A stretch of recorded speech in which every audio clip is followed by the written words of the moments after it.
So hey guys, what's up? Today I'm starting a new series here on the Pringleson YouTube channel. Today I'm doing another review series. It's called Movie Reviews. It's pretty self-explanatory actually. I just review movies that I've seen or that I know very well of. So I thought today, you guys know I'm a big Jurassic Park fan. So I thought we'd kick it off with a review of the original Jurassic Park movie. There's 5 Jurassic Parks currently out. There's 5 currently out. So I'm going to review all 5, and eventually when the 6th and final one comes out, I'll review that. But it's not going to come out for a couple of years almost. To help me with the review today, I've got the one, the only, Jeffofthemellows.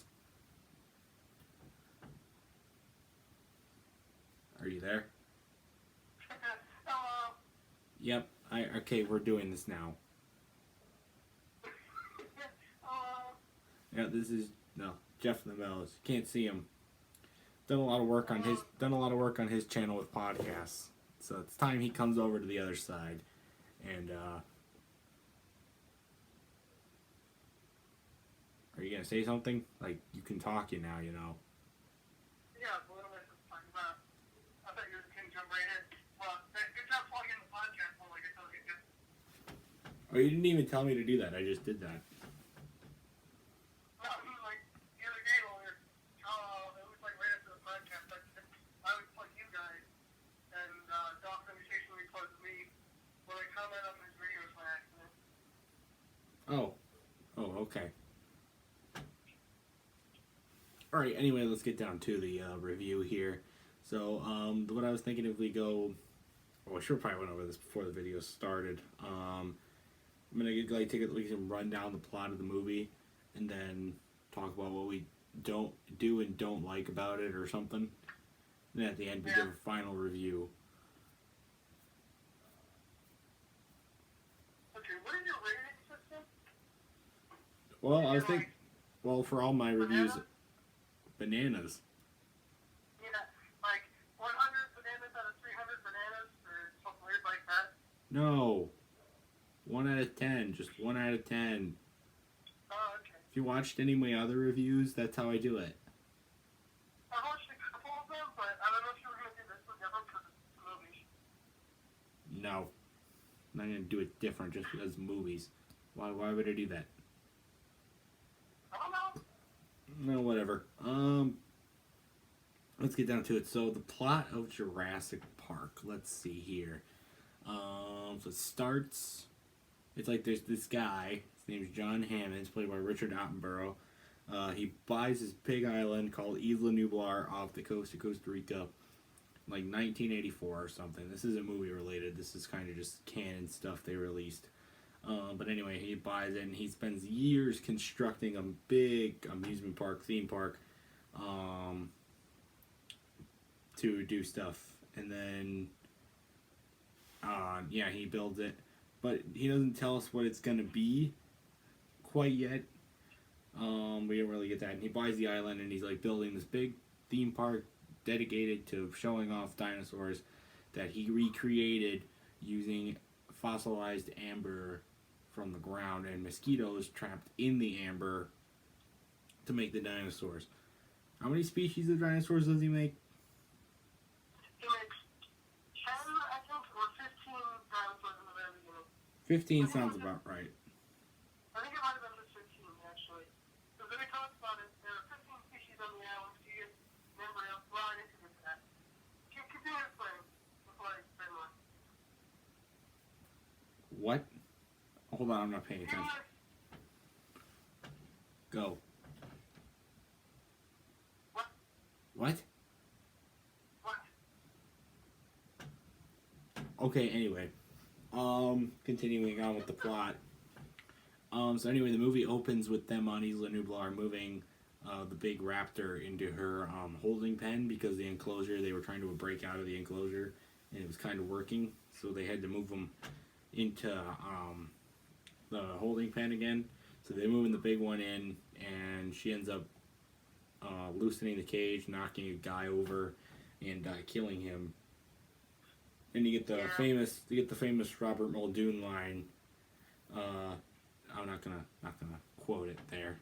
I'm gonna end up inserting a clip of it into the video.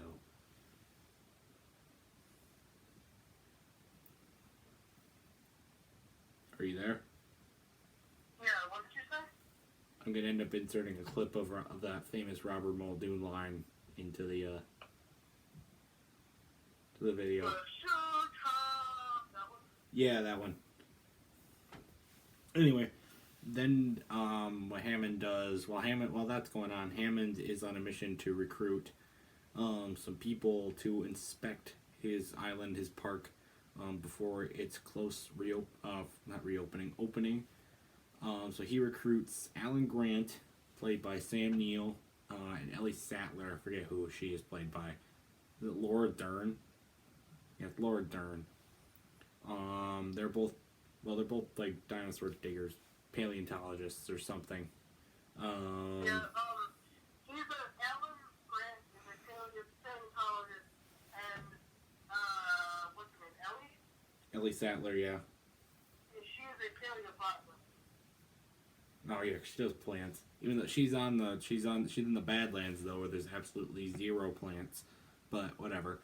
There was one plant from the very beginning when they first get there to the original, and then that's like the only like actual way she uses her profession to do anything in an entire movie.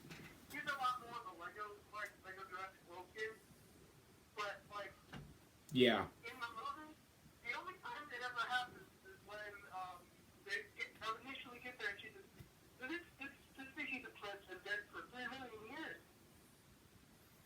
And then it's interrupted by the Brachiosaur, but whatever. Well, anyway.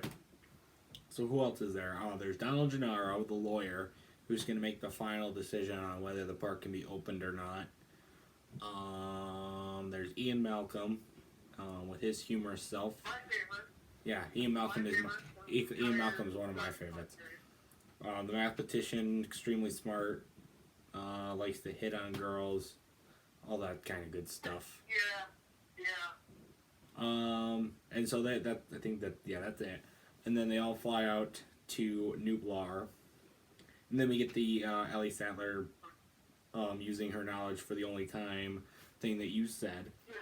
And then Alan just completely interrupts her, and the Brachiosaurus appears.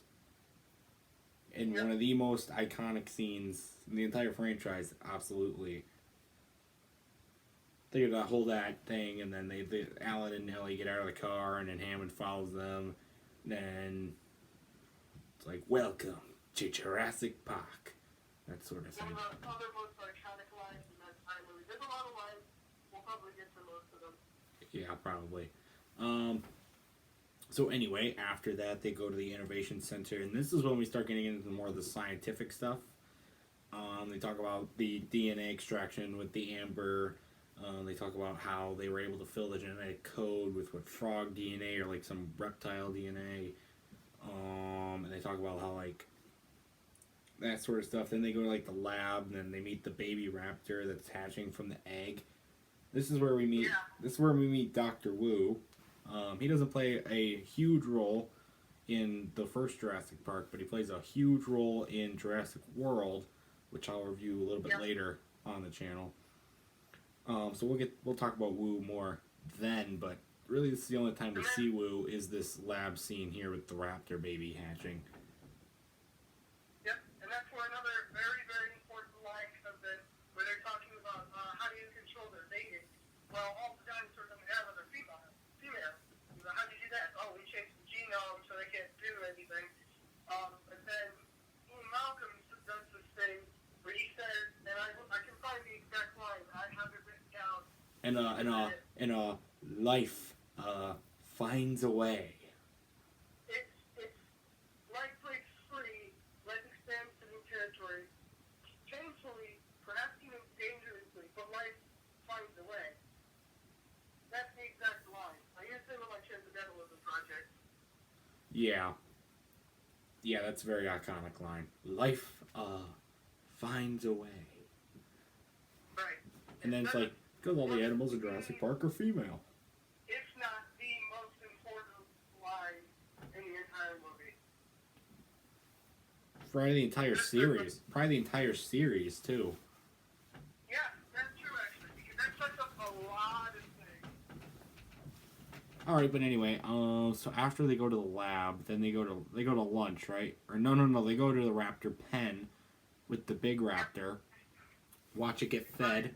But we don't actually see the raptors on screen yet. We just hear them, and we see the cow get lowered into the enclosure. This is where we meet Muldoon. Well, we met Muldoon at the beginning, but this is where we officially meet Muldoon.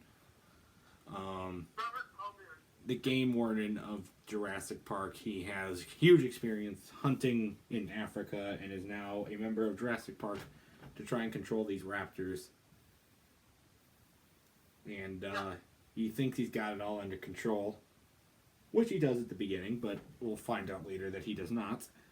There's another most iconic line. Oh, yep. We'll get to that one later. So after that, after they watch the Mr. DNA. that was earlier. That was when they were doing that tour thing. Yeah, that's when they were doing the tour. That was right before the Velociraptor. Mr. DNA. Mr. DNA came back in Jurassic World, which was nice. Yeah, I do like that. He makes a much better appearance in my Lego Jurassic World series, given cool facts in the loading screens, which I try to read every time. Yeah. Alright, anyway, let's see what else we got. So after that, then they go to lunch and they talk about, and Alan, Ian, Ellie, and all these other people talk about the problems that this park is going to have. Right. And they really, had this whole argument about the condors and stuff like that. and they don't even like eat their food, which is so stupid. Like none of them It even. looks so good. It did look pretty good, and none of them touched it.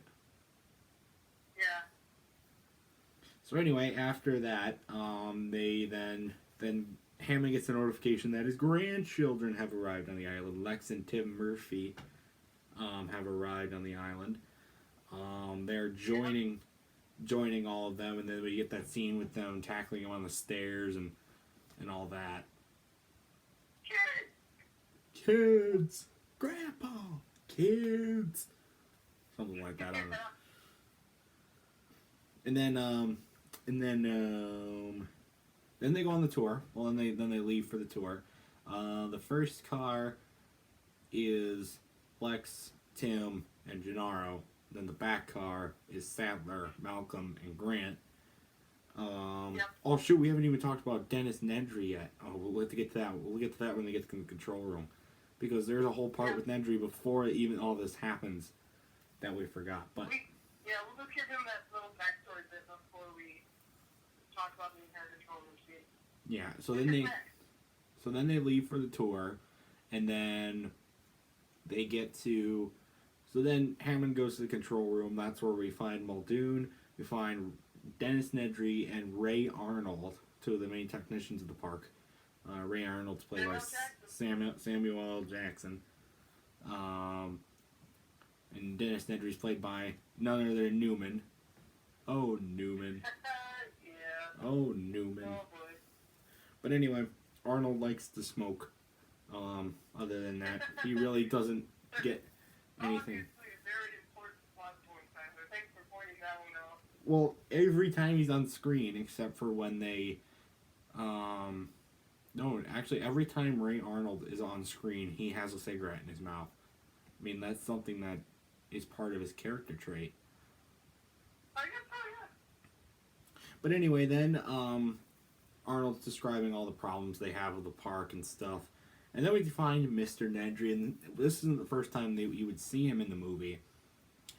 Because they had him on Costa Rica talking to Louis Doxon about this plan that Nedry has to steal one of every embryo off of Nublar, escape off of Nublar for good, and then give the embryos to Doxon, and then Nedry would get like a crap ton amount of money for doing that. Yep, I remember that. And he does this really gross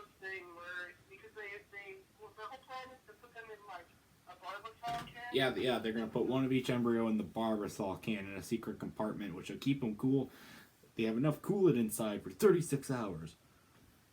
Yep, but the barbasol can actually works, and because he was like, yep, and just get them what it does, and he shows that it actually works.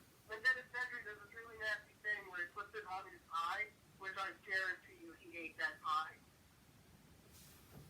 Yeah, he does put it on the pie, but it's not on his pie, it's on someone else's. It's just being served. But yeah. And then when we Dawson paid for his entire thing, because Nedry did this line where he's like, "Now don't get cheap on me, Dawson." oh yeah, I forgot about the lines like Dachshund, we got dogs in We here. got Dawson here! We got Dawson! That's one of my See, nobody cares. That's one of my favorite lines of the movie, is that one, because I love that line. So anyway, let's get back to the main plot. So now we're back in the control room. Nedry is like the head technician. He's like the one making sure all the computers are running well, even though they're really not. Yeah. He's like, Dennis, your lives are in your hands, have butterfingers? Oh, I'm totally unappreciated in my time. Then he goes on about some sort of computer crap that I don't remember. Yeah. And then he's like, 7 o'clock, no, he already said 7 o'clock tomorrow night on the East Dock. And then he's like, he's getting ready to like go through with his plan to cut all the power so that he can escape the island with the embryos and everything. And he's just like, he and Hammond banter on back and forth. It's kind of like the lazy kid and the hardworking grandpa that should be retired but isn't because of his lazy son. Sort of thing, you know. For a while, I actually thought Dennis Nedry was John Hammond's kid, because at the end of that, he said, "Thanks, Dad." Thanks, Dad. It was sarcasm, but thanks. I know, and for a long time, I actually thought he was the dad, and then it took me a while to realize, I was like, there's no way that kid's his kid. And there's a good moral life lesson that Hammond says at the end after that. He's just like, I don't, I don't, or like something about mistakes. I forget what he says. I was like, I don't account people for their mistakes, but I do ask that they own them. Something like that. Oh, I do not blame people for their mistakes, but I do ask that they own up to them. Yeah, you're right. It's something like that. And then he's like, "Thanks, Dad." Thanks, Dad. And then he's like, Anyway. So now we're back on the tour. They go past all the cars go past the dinosaur, Dilophosaur paddock, which is the first one, and Lex is. Well, we should probably talk about the characters of the kids. Lex is the technology nerd sort of thing, and then Tim's like the dinosaur fanatic. There's this whole interaction that he has with Alan Grant where he's like, "So did you really think all those dinosaurs turned into birds?" And he's like, "Yeah, some of them I'm sure did." And he's like, "I was reading this other guy's book, and he said, yeah, that's killed by a meteorite." And then he gets all mad about it, and he's like, "Wait, are your books longer than yours?" And Alan Grant says this kind of classic one where she's like, "And yours is fully illustrated."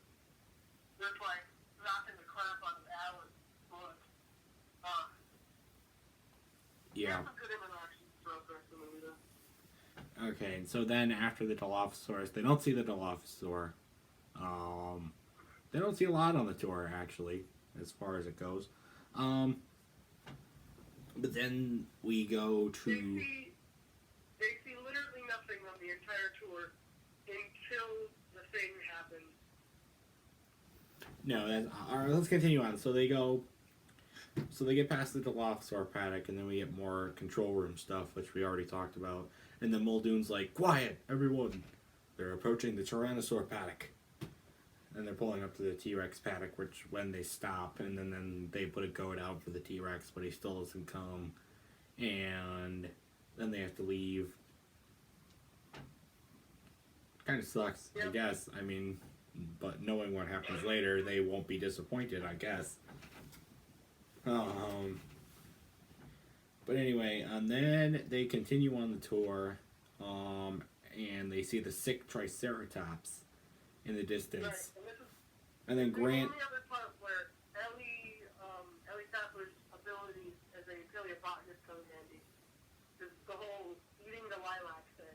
Well, no. Well, before that, they have that whole interaction in the car. You know, Malcolm's testing like his theory on Sattler, but also kind of flirting with her. You know that scene, like when they're in the car. Yep. Yeah, that one. That happens. Butterfly effect. Yeah, and then Grant just goes AWOL and jumps out of the car and goes after the Triceratops, and Sattler follows him. And then everyone else gets out too. Yep. Then that's where we meet Jerry Harding, who has a much bigger role in the books than he does in the movie. He's the park's veterinarian, and this is the only time in all the movies that he's ever seen. Yeah. But the Triceratops is sick, and they're trying to figure out, like, well, what's wrong with him. And then we get Malcolm's great line, another great Malcolm line. It's like, that is one big pile of shit. You know that line? Yeah. Yep, I love that line too. That's a great line. And Sattler's getting all gross, digging in the dino crap, and then she finally is like trying to figure out what's going on. And then then the storm's coming. Hurricane Clarissa, as it is named, was coming towards the island. So Gennaro insists that they get moving. Everyone goes back to the cars, except for Sattler, who stays with Harding. And then the storm hits. And Nedry's. Then we fast forward to Nedry, who's getting ready to execute his plan because the storm's getting rough and they want to leave. So he debunks all the power in the park and then says he's going to get a snack from the vending machine, and he leaves. He's gone.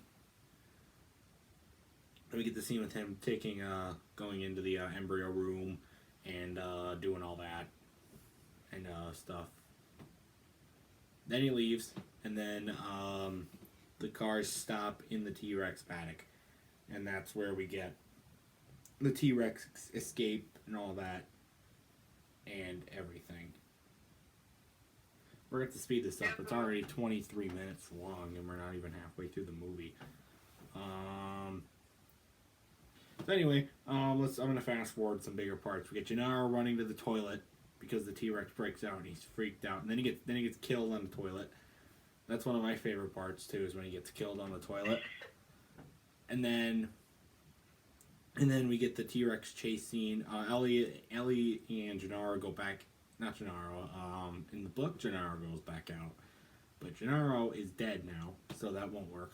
Muldoon and Sattler go back out to where the wreckage happened, and they search, and then the T-Rex comes back and chases them with Malcom, who's clinging on to life.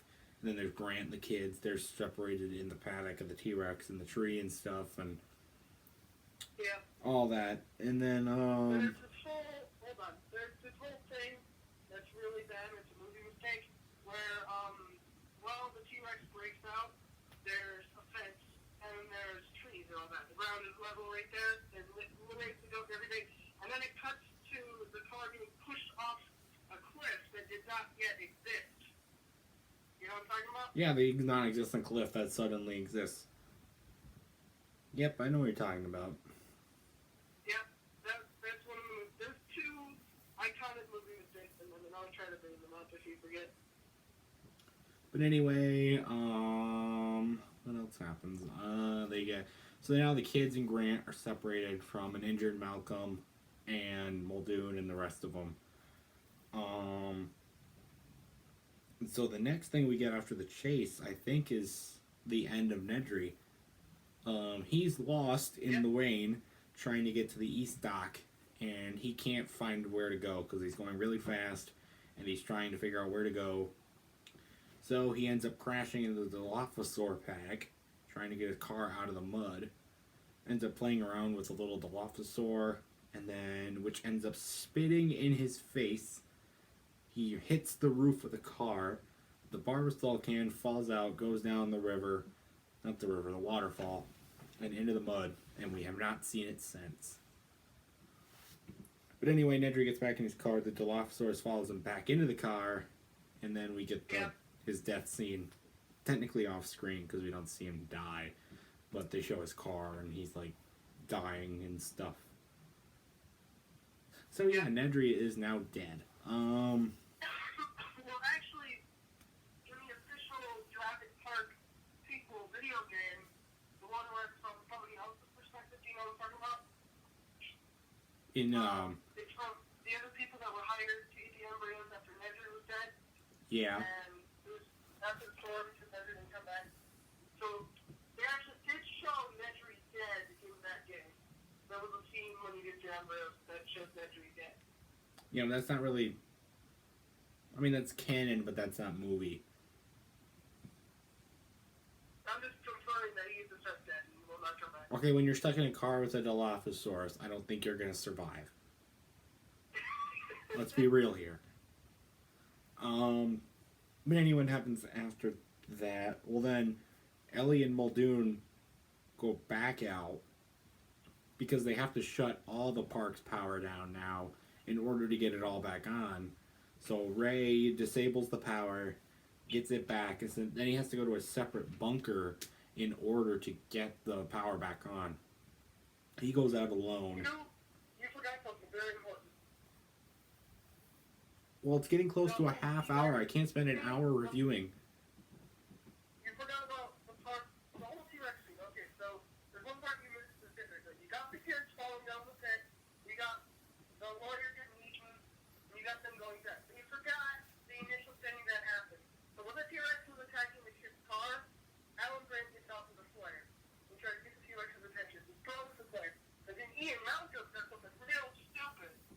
And he goes, and he grabs another flare, lights the flare, and he screams, hey, hey, hey! And then the T-Rex shakes this thing to the bathroom, and then that's when the lawyer gets eaten. So when they go there, when they come back, Ellie and Robert, when they get back, they find Ian Malcolm, and they grab him, and then they get chased by the T-Rex. You forgot that. Oh, yeah, I forgot about that. It's like, Ian, freeze! Get the kids! And then he runs to this thing. Yeah.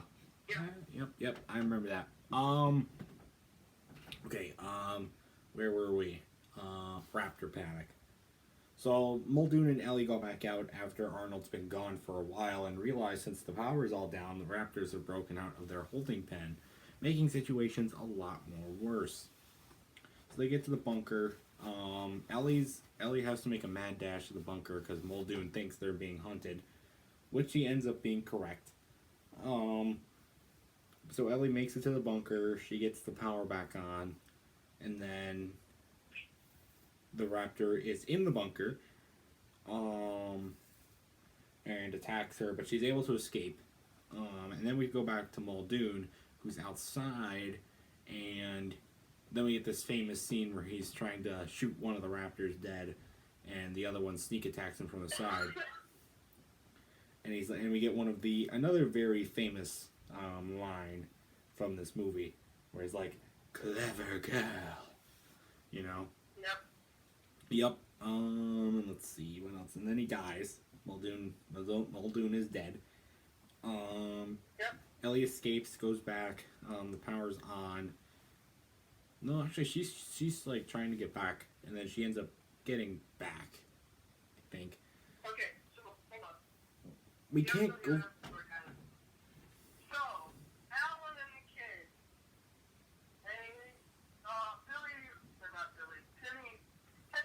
Timmy's stuck in the tree, and, what's the girl's name again? I don't remember. What? What is the girl's name? Timmy's sister. Oh, I don't remember. Lex Murphy. Lex and Alan are down there, and Lex is freaking out because Timmy's still in the tree. So Alan goes and saves them, and they get out of their fight. And later they climb up another tree after they find a very, very important plot point which proves Ian Malcolm's theory when they find the Velociraptor eggs. And This is way after they get out of the tree. Later. They find, I think, Gallimimus eggs. No, those were raptor eggs, I think. No, they weren't raptor eggs. They weren't raptor eggs. They were something. They were eggs or something. Then we get They them. were eggs of some kind, and they had little tiny feet. I have a feeling they might have been Gallimimus. But anyway, so they climb a tree,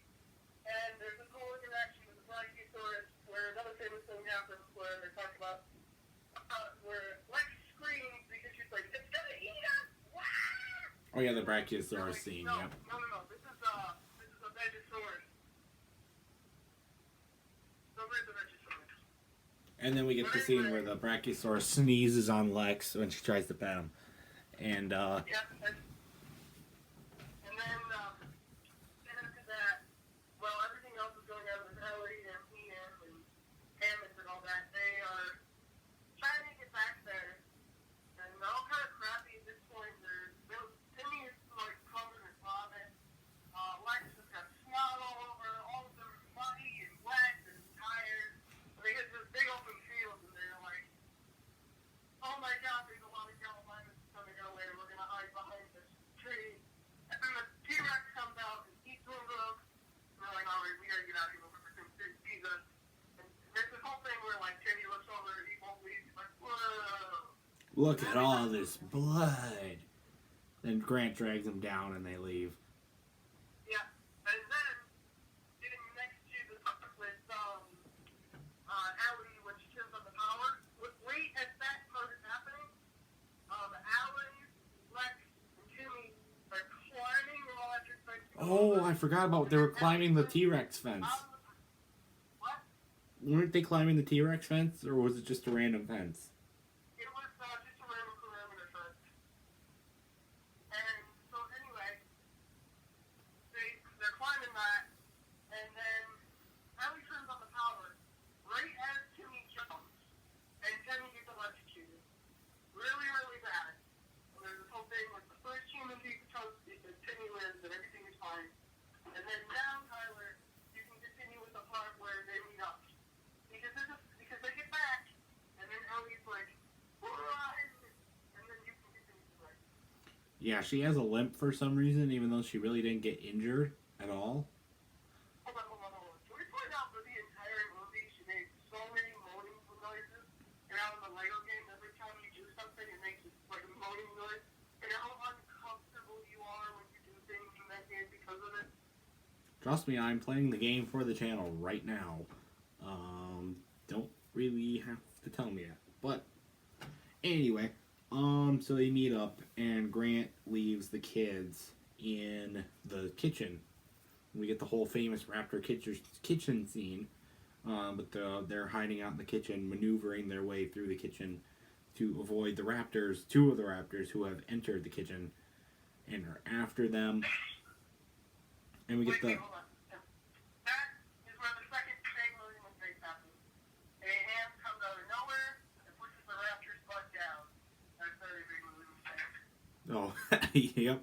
Yeah, there's a kind of an error there. You gotta look at it pretty hard, but yeah, there is an error there. But anyway, so one of the raptors gets frozen in a freezer, dies. So now we're down to two raptors. The other one escapes. But they get away with their lives, meet up with Ellie and Grant, and they all go to the control room. And Lex is going to try and reboot the security systems, which would include the door locks on every door in Jurassic Park. Because the raptors are trying to break in. And also there's this whole thing where's the other raptor? Oh, he's fine, I closed the door, everything was fine as long as they don't learn how to open the door. Which leads to the whole thing where they try to open the door, and then they're stuck in front of the door, and this is where Lex tries to do that whole security thing. There's another movie error here where both Grant and Sattler are pushing the door, but Sattler's on like the very end of the door where it really wouldn't matter anyways, and they like can't reach the gun, but she could technically reach the gun and nothing would happen. Yeah. There's another error there. But anyway, after an intense scene of Lex navigating the internet, she finds the power grid and turns on the security systems for Jurassic Park. And they all climb up into the ceilings when the raptor breaks in to the door, breaks in through the glass or something, and they all climb through the vents. Then they come out into the main area of the visitor center, where the other raptor is, plus the one from the control room. They all maneuver their way to the ground, breaking a bunch of bones, and, breaking a bunch of skeletons. They didn't break any bones themselves, but, then they seem cornered. They seem cornered by the raptors until the big T-Rex enters. somehow entering through the visitor center without none of them knowing until she bites down on that raptor. Right. Which is And really not to weird. mention, somehow entered in there at all, because the whole thing with T-Rex is thinking that, one, how did it get in? Two, how did they not notice it? Three, what the hell is going on? I don't know. But anyway, she finishes off that one raptor. Then they all leave, and there's Hammond and Malcolm in a car. And Grant is like, after some careful consideration, I've decided not to endorse your park. And then Hammond's like, Yep. so do I. Then they drive away, and then we watch the T-Rex finish off the other raptor. And she does that iconic roar as the banner that says, when dinosaurs ruled the earth, falls to the ground. And that's it. Well, they fly home, but that's really nothing. But, yeah. Yep, they fly home, and that's pretty much it for the entire movie. Really, I think it ends with Alan smiling because both Lex and Timmy are on his shoulder. One of the big plots of the movie is how Alan's not a kid kind of guy, but like throughout the entire movie, he just creates this like great relationship with Lex and Tim, and by the end of the movie, they're like best friends. Yeah. Character development for Alan Grant is definitely evident throughout the movie. Yeah. But yeah, that's pretty much it for the recap of the movie. So I don't know, what would you give it? I would give it a solid 9 out of 10. That's definitely one of the best movies I've seen. Best movies of the series or best movies of that you've ever watched? One of the best movies I've ever seen. It's not the best movie in the entire series. My favorite movie in the entire Jurassic Park series is The Lost World. I love that one. Well, we're going to review that one next on the channel, so don't worry about it. Yep. Alright, anyway, I'd give it a 10 out of 10, because it's my favorite movie in the entire series. Well, second. No, it's tied for first. I won't say which one, but it's tied for first. Because it's iconic. It's the original. You get so many iconic scenes, and it's just amazing. There's nothing really. There's so many iconic lines and so many iconic scenes. You can't go wrong with watching Jurassic Park. I remember the first time I watched Jurassic Park. Fell in love immediately. I've not felt that with another movie series ever in my life. Well, I'm also putting it so high up there because I don't know if you probably have this, but I have the Jurassic Park movie collection in my cool white box, and then it covers over, and it comes with the first movie in 3D, The Lost World, Jurassic Park 3, Jurassic World, and Jurassic World 3D. And I think you can watch Jurassic Park in 3D with all that crazy. It was in the IMAX theater, and that was one of the best experiences I've ever had in like 3D IMAX episodes, which is another reason why I'm rating this movie so high. If you ever get the chance to watch this movie, like in 3D with all the crazy speakers in that theater, do it for sure because it was well worth it.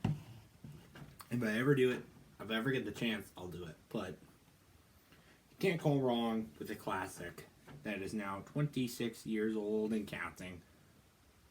Yeah. Okay, well, we made our final reviews. I'm gonna put you over here for a second. Let me finish the video. Okay.